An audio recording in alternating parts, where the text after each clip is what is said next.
Hi everyone, it's Ed from Runnable, and this is my comparison head-to-head review of the Saucony Endorphin Elite and the Saucony Endorphin Elite 2. The next new version of the Elite series, but as you're going to find out during this review, it's not really so much of a new version as a complete divergence away from this original.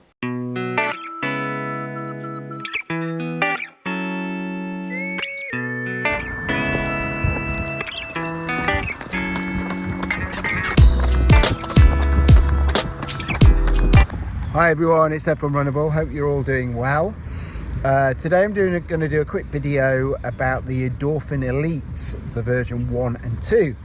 So at this moment in time, on my left foot I've got version 2, on my right foot I've got version 1. I'm going to take them for a bit of a spin and I'm going to point out the key differences for you, and we'll do a little bit of a roundup back at the house. And you can decide based on what I say whether you think they're going to work for you, the second version, or whether it's worth waiting for the first version to come down in price.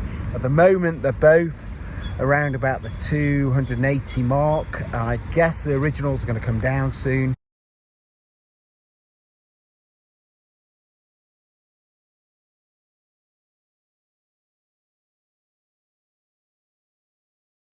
So this should help you decide which of these two shoes are worth purchasing. Spoiler alert, they're both brilliant shoes, but they're both very different. So stay tuned, listen in, and and you should, by the end of this video, have a clear idea which of these are going to work for you. And without further ado, let's have it. Oh, I should show you the shoes. Actually, let's wait a minute with let's have it. Okay. Now we can let's have it. I'll see you in a bit. Bye bye. Okay, so it's a lovely day here. Lovely afternoon now in North London. It wasn't so nice earlier. It was a bit murky and a bit cold. Still a bit cold now, but nice weather. You alright, mate? Well, you done the spring. Huh? You ran it away, didn't you? Yeah. I don't know what he said there, but whatever he said, good on him. I've done something. What have I done with spring, I think he said. Anyway, enough of that nonsense. Let me keep going. So, key differences. You can see that's thrown me rather. But anyway, put that to the back of my mind. So straight away, version 1 is a lot firmer. They're both actually relatively new because version 2 I've only just got, and this version 1 is the second pair that I'm breaking in.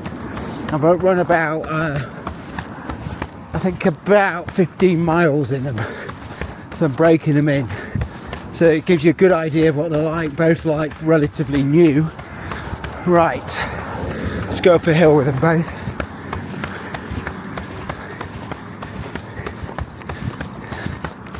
So bear in mind my legs are a bit stiff still since that half, and trying to get them back in working order at the moment. It's proving rather difficult, but this hill is proving less difficult with these two on my feet. Both pretty good in terms of climbing the hills, so that's pretty easy on both. I'd say both pretty equal, to be honest. Maybe the slight bounce you get in the second version helps you up the hill slightly more. Both feel very similar in weight, if I'm being honest. Hard to pick them apart.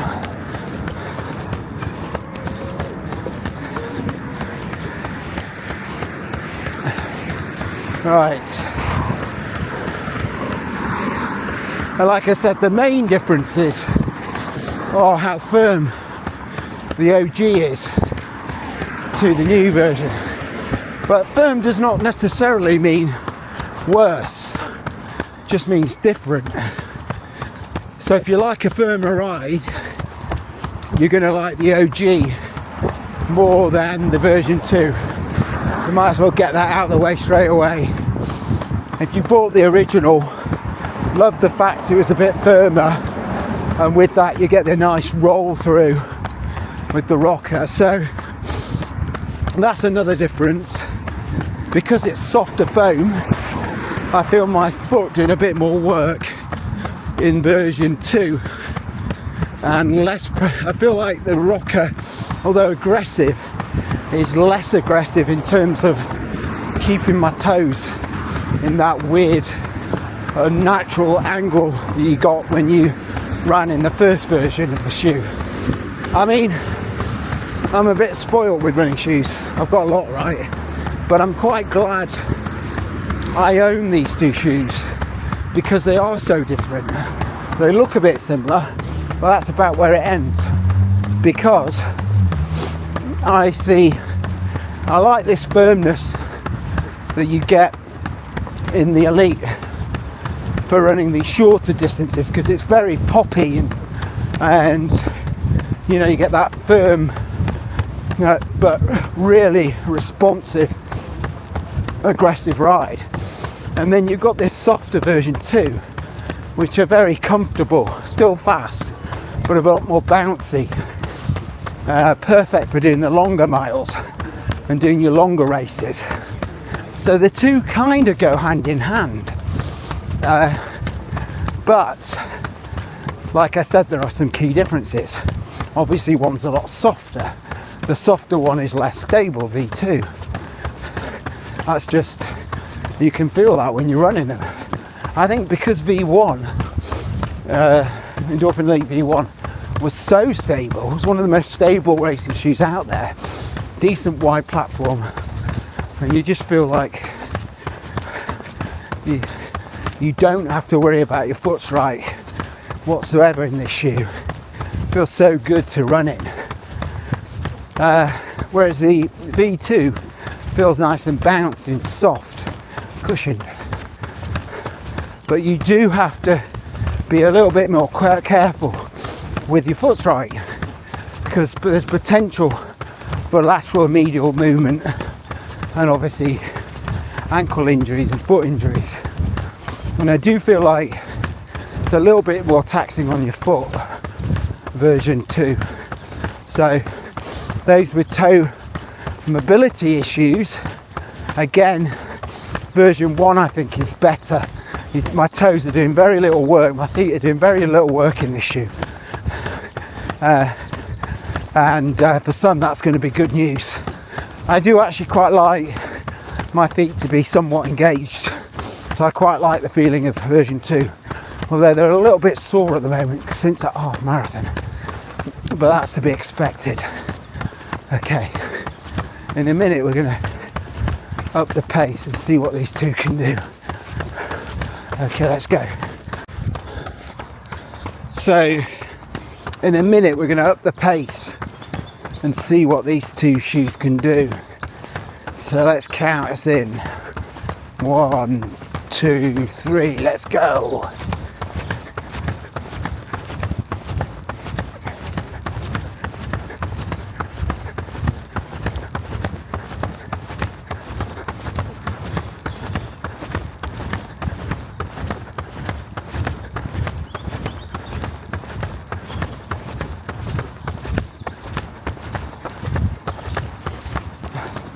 God, my legs really are sore. But both very easy to pick up the pace in. I think, yeah, no problems here. Slightly think V1 is quicker,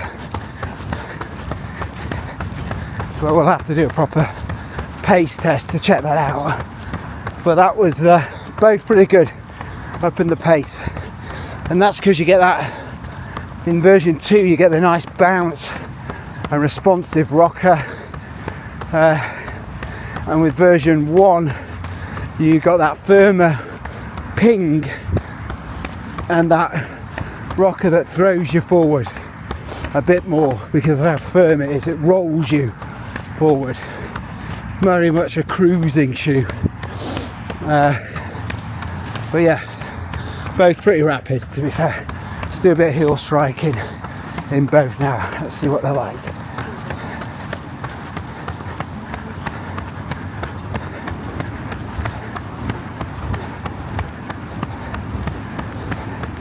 So I'm landing flat, so that the heel is the first thing that touches the floor.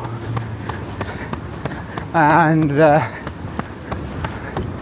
yeah, so it's kind of clear to me that the version 1 is a little bit nicer in terms of heel striking because it's more solid.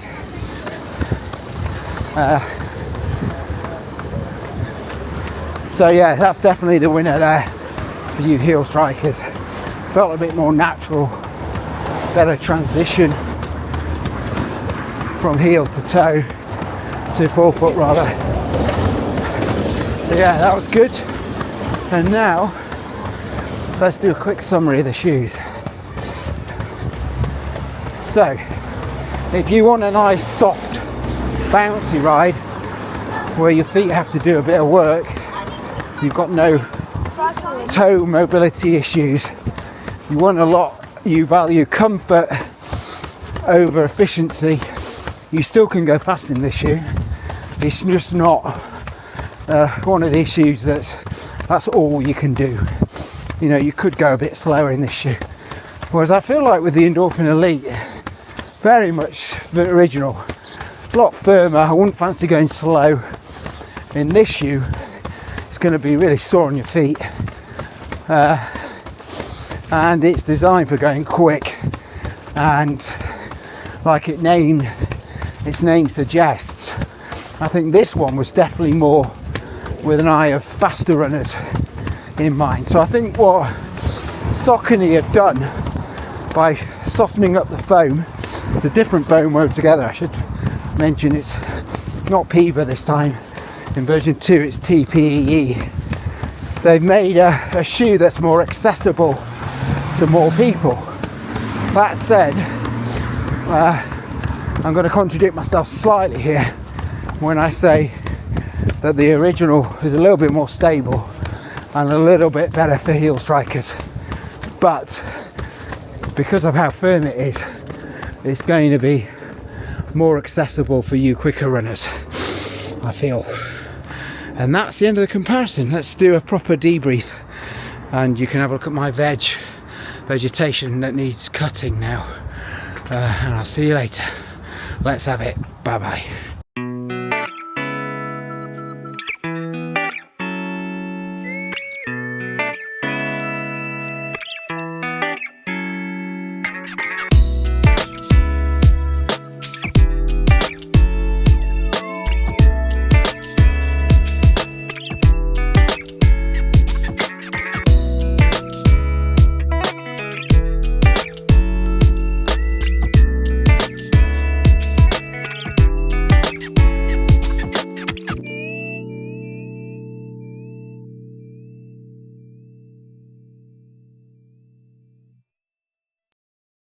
So let's go into some key stats. So in terms of weight, they're practically identical. I weighed this in a UK size 9 at 213 grams. The version 2 came in at 214 grams in a 9.5. So technically, the new version is lighter. But that said, I think it's marginal, right? So I wouldn't get too fixated on weight when you're looking at these two shoes. They're very, very similar. Okay, so that's weight side of it. In terms of stack, again, pretty identical. Some people have measured this at 39.5 in the heel, 31.5 in the forefoot, with an 8mm drop. For both shoes, when I measured it, it came in at 40mm, 32mm, so slightly different, but you know, we're splitting hairs here. It's still got that 8mm drop. What I would say though, and this is the important thing, because of how much firmer this foam is in the original, this does actually feel more like an 8mm drop than the second version, which is a lot softer. So when you land on your heel in this shoe, it compresses so much so that that drop does not feel like 8mm. So that is very important for those people who actually are looking for a specific drop.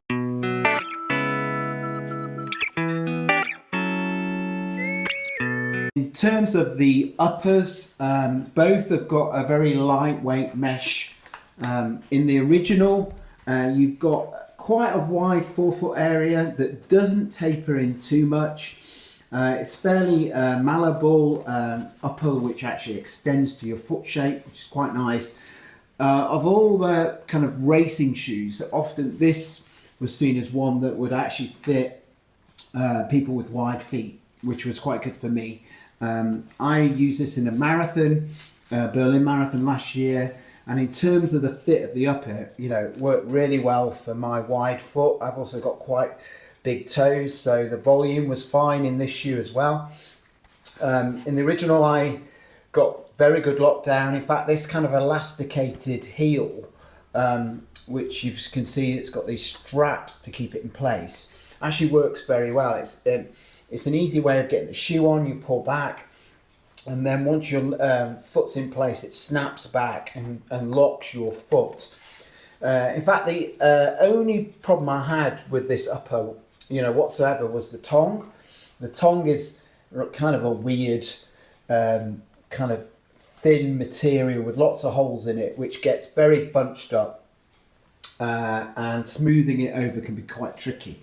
So at the time, when I used this shoe, I found like pretty much the upper is one of my favourite uppers. I just felt that this tongue let it down, and it was quite annoying. But apart from that, everything was fine. It's got minimal padding in the heel, and it's just got this pillow, you know, in the heel counter. Sorry, the collar's minimal padding, and this little pillow in the heel counter. Now with the second version of the Elite, you've still got a very lightweight, breathable upper. It looks a bit cleaner, so looks wise, I think this for me has the beating of the original. But there is some issues with this upper that weren't there in the original, so it's something to bear in mind. So this area is narrower. You might be able to see it on here. You could probably just about make that out, right? It's definitely a narrower area, and it also goes up towards where your toes are, and you've got this reinforced, if I click it here, you can hear it. That's me knocking this reinforced rubber area of the toe cap, whereas here it's nice and soft, a bit scratchy but soft. You've got this very much reinforced area. And so because it's narrow and you've got this reinforced area, your toes can rub quite a bit in this shoe. So this is why I went up half a size to 9.5 in this shoe, whereas in the original I was fine at my normal size of size 9, UK size 9. I used this shoe in a half marathon recently, and I did get some toe rub. And my toes, actually, it's now Wednesday, and I did that on Saturday, and my toes still a little bit sore, to be honest. So there are some issues with this upper in terms of comfort, and it's quite annoying because the rest of the upper is really nice. So you've got this now integrated tongue rather than the monstrosity that was in the first one, which was loose and just got bunched up all the time. This one's got this nice fold over, so you can tie the laces across it and cinch them really tight. The tongue is much improved. It's got, like I said, it's got this integrated booty fit style tongue and upper, yeah, cinch your laces very tight.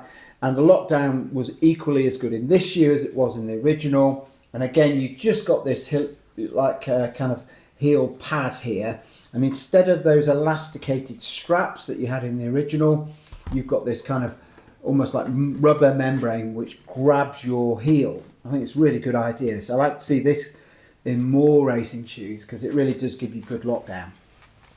So all in all, love the upper as well. But this toe area, if they just made it a bit wider around the toes, stop it tapering so much like they did with the original, if they reduced how hard this rubber material is just where your toes then I think this would have been almost a perfect upper.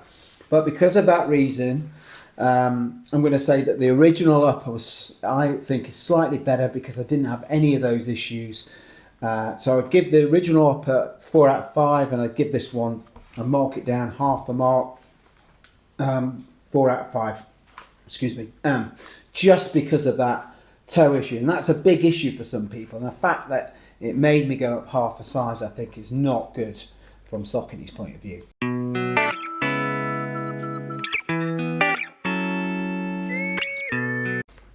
Okay, that's the upper from the outsole perspective.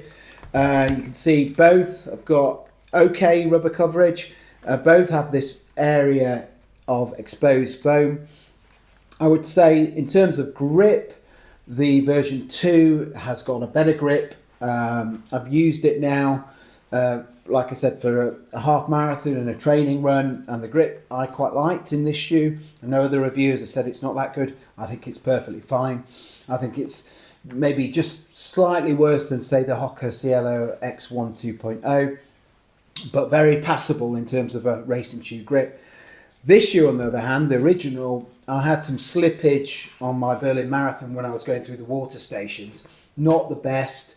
It wasn't terrible, just not that great. So in terms of outsole and grip, I'm going to give it to the version 2, and I'd score this one sort of 3.5 out of 5, and then the original probably 2.5 out of 5, maybe if I'm generous 3 out of 5. But definitely version 2 has got a much improved grip on the outsole, and generally same sort of rubber coverage. This exposed area on both shoes is going to mean that, you know, you will get some wear on the foam directly on both shoes.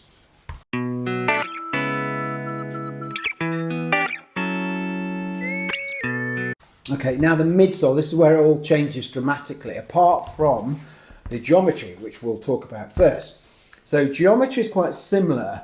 I would say that on the original, you've got a slightly more later but more aggressive rocker, whereas on the version 2, I think it starts slightly earlier, slightly less aggressive, but still aggressive.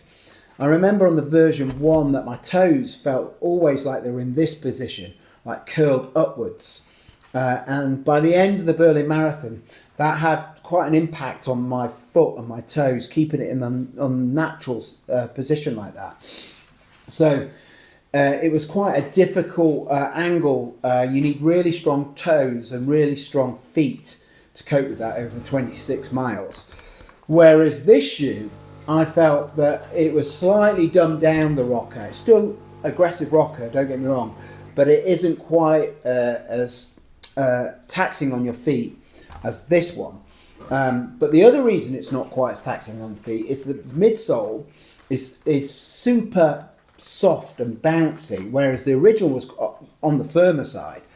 So what I think's happened here is Saucony have seen that this shoe, although a very good shoe for fast runners, wasn't kind of an entry level racing shoe for a lot of runners looking just to do like a 4 hour, 3 hour, 3:30 marathon. This was really for those who wanted to try and go below 3, in my opinion.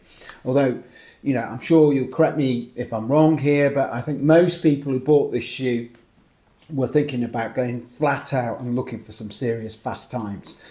Whereas this shoe, I think they've gone away from that slightly. It's still an aggressive shoe, but I think more people can use this shoe, provided you do not have stability issues, and provided that you're not sort of someone who massively pronates or supinates. You will be fine in this shoe. It's got some sidewalls. We'll talk about stability in a bit.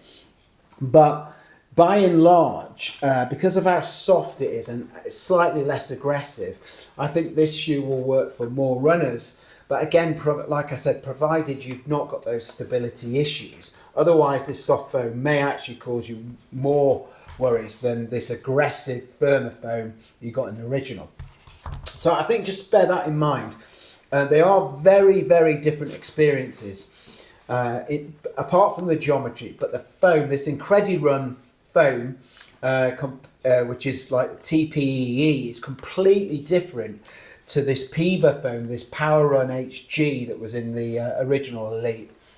And if you like a firmer feel, I would stick with the original, because the original is still a nice ride. Like I said, I used it at the Berlin Marathon, and you know, for the vast majority of that race, it felt fantastic. It was just towards the end when my foot started to ache a little bit, my toes got a little bit upset with being in that unnatural position in this shoe.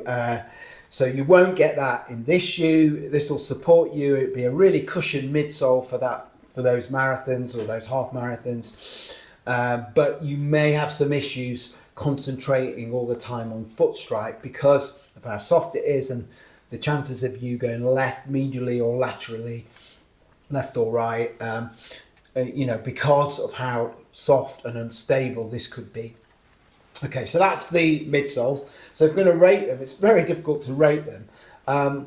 I would say this midsole I would give 4 out of 5, and this one I'm going to give 5 out of 5 because I absolutely loved the ride in this, in the half marathon I did. It's so soft, bouncy, still propulsive, and whereas this is super aggressive, firmer, but super efficient. You know, this is just brings a smile to your face, and for me that's important when I'm doing my runs, my races, particularly marathons, where I want to get to the end in one piece. I don't want to be destroyed for months after. So slightly takes the midsole version 2, and I think a lot of you are going to have a lot of fun in this shoe. Okay.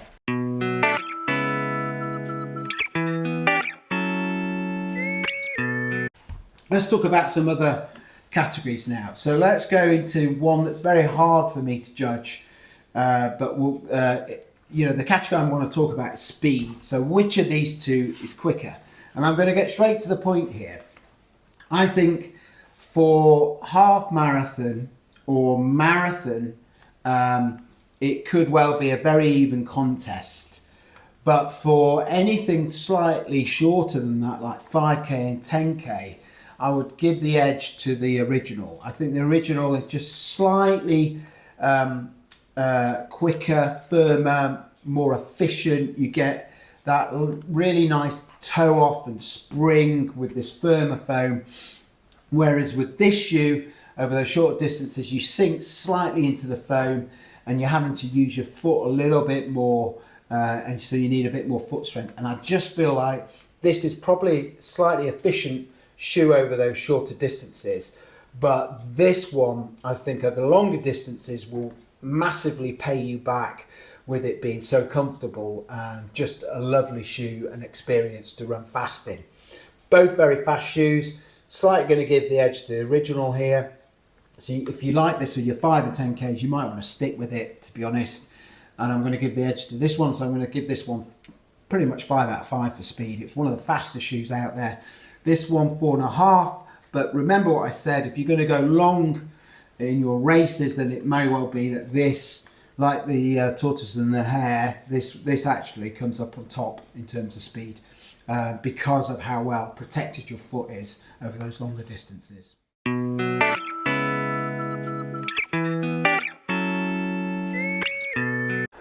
So another key area when we're looking at comparing these two shoes is stability. Okay, so although it might be nice having a very quick, speedy shoe, but is the shoe stable? For a lot of people, that's just as important as speed.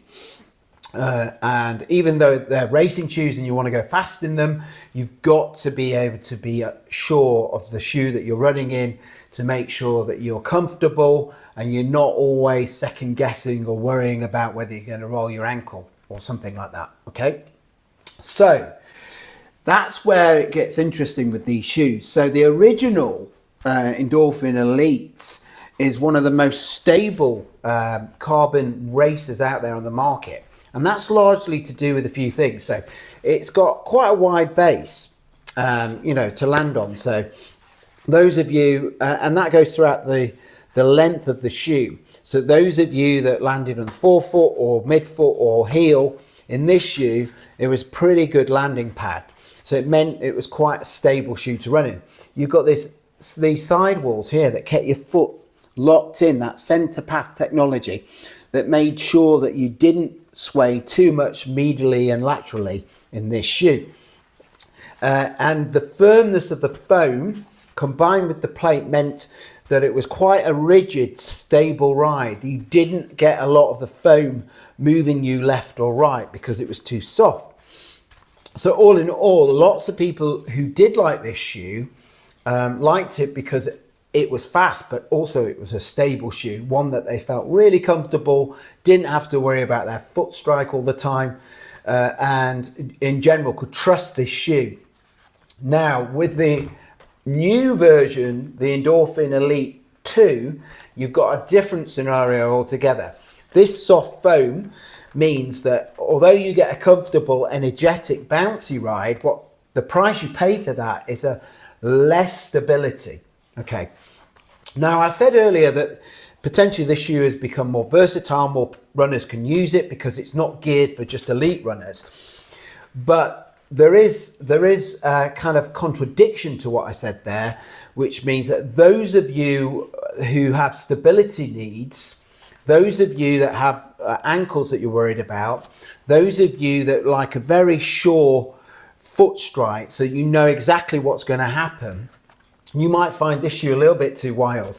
The soft foam and the spring you get from the plate bounds you forward, it throws you forward, and you do have to concentrate. So when I ran the half marathon the weekend, there were points, particularly going around corners, where I had to really think about my foot strike.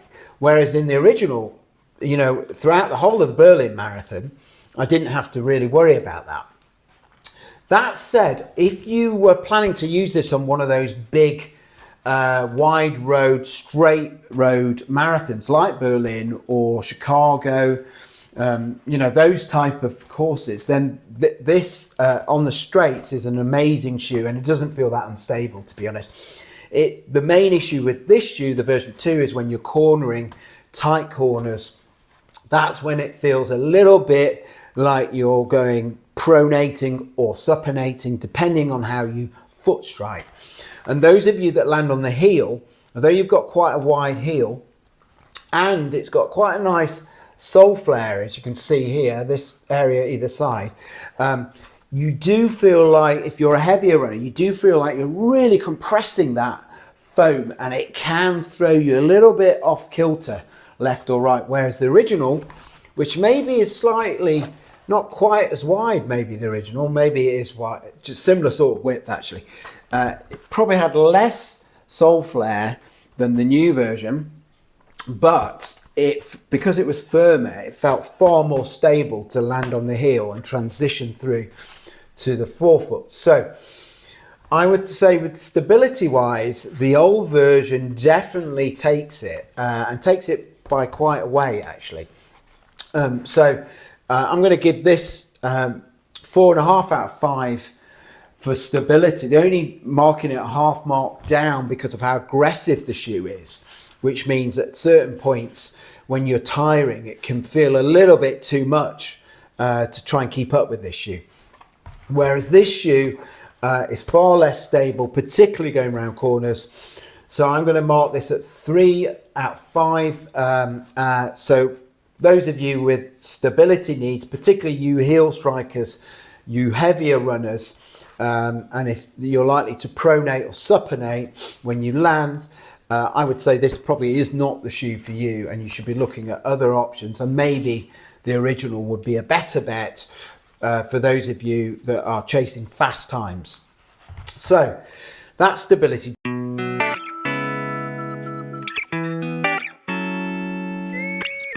Durability is very difficult for me to say with the new version, but it has decent rubber coverage. I think it'd be okay, but the foam is soft, so I suspect it will not be as durable as the original. Like I said, I've used it on marathons, countless runs. It's still looking pretty good, to be fair. You know, you got some discoloration, but generally the tread is as it was. I'm not wearing it away too quick, and the foam, you know, because it's firm, it's not bottoming out. So all in all, really like the durability of this shoe. I'm pretty sure it's going to be more durable than the version 2. So in the end of the day, I'm going to mark this at sort of 4 out of 5, only marking it down because of the lack of coverage here. And again, this is probably about a 3, although I haven't run enough in it, so I might be being a bit harsh here. It could be that this TPPE foam, like they say, actually is quite durable despite being very soft. Now let's talk about price. This is a very quick one, both exactly the same price. Both are too expensive, £280. I'm going to give them both 2.5 out of 5. Saucony, reduce this to £220, along with the Asics shoes, that, you know, Metaspeed shoes, and the Adidas Pro 4. Then you've got a shoe that's more competitive. Otherwise, it's a big ask for people to be spending that £60 more for this shoe over, say, the Adidas Pro 4. So that's price.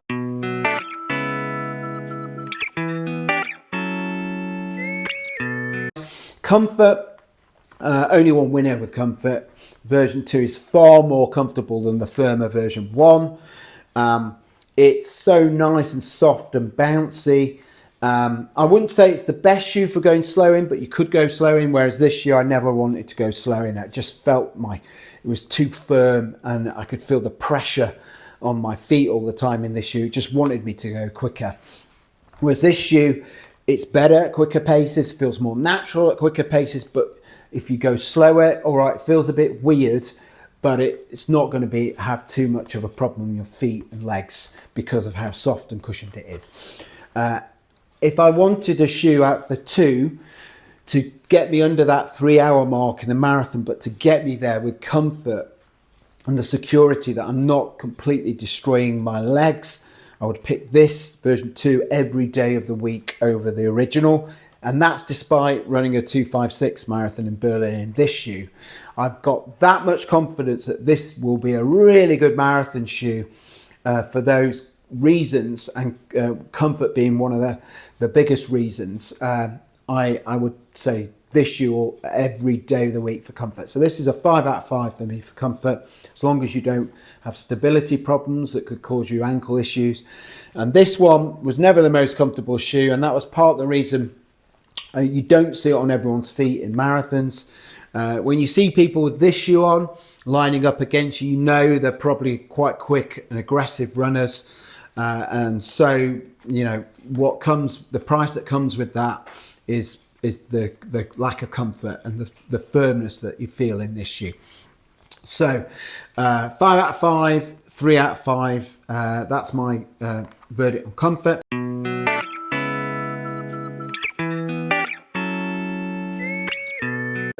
And now racing in general. I've already hinted at this. I see this as a marathon shoe, a half marathon shoe.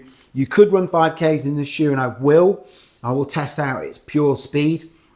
But I find my gut feeling is that this is the quickest shoe of a 5-10K, firmer, faster, more efficient, drives you forward, rocks you, aggressive rocker. This one has a good rocker, but it's softer. Your feet sink a little bit into the foam. You're having to use more toe spring. You get a good toe spring, sorry, but you're having to use more effort in your foot and your toes. So I would say all in all, for 5 and 10Ks, the original one, but then for half marathons, I think I would tend to edge towards the second version of this shoe, which I think is just going to be a lot more comfortable, and you're not going to sacrifice that much speed in this shoe. So yeah, this would be my pick for those that you're looking for spring or autumn marathons. This would be my pick over the original, and keep this one. If you've got this shoe, keep it for 5K, 10Ks. Although that said, and I'm trying to be totally fair here, I did run a marathon in this. I did rather well in Berlin in this shoe, so I know it can do the job. You just have to suffer a little bit towards the end of the marathon, which is not my preferred thing. I'd rather be in comfort throughout the course of the marathon if I can, if that's possible with a marathon.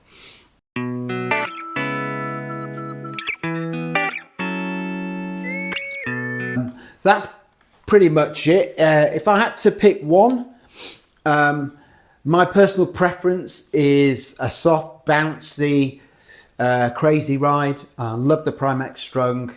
I love the Rebellion Pro Beta. They're my kind of shoes, so you know where I'm going here. Despite running really well in this shoe, and this will come out for me for 5-10Ks going forward, I think I would pick this shoe because it has that special magic, that special feeling of fun, and it makes me smile. And shoes that make me smile, they're always elevated higher up in the ranks, and this is definitely one of those, along with those shoes I mentioned before. So this TPPE foam, I'm really excited to see where this goes. I love to see this more in their speed endorphin speed shoes with that nylon plate. I think it could be a magic combination. And all in all, do I recommend this shoe? Absolutely. But it's too expensive. And also, if you're like the firmer ride, if you've got stability issues, this could be available at a really nice price soon. And I would then say, go for the original. That's all I want to say today. Hopefully that was useful for you. Don't worry, I'm going to do some comparisons with some new racing shoes of this shoe. I just thought I had to do one for the Elite, original Elite, because it's those of you that love this shoe and looking to actually maybe purchase this shoe, I want it to be helpful so that you know what you're getting into, because they are very different shoes apart from the geometry and the uppers, which are similar. The rest of the shoes are completely different. Okay, I hope that makes sense. Love you all. See you soon. In the comments, put any questions you've got. If you found that review was useful, if there are other things you'd like to know, and generally, are you excited about this shoe? Do you think you'll be purchasing it for one of your marathons, half marathons? Let me know. See you later. Bye-bye.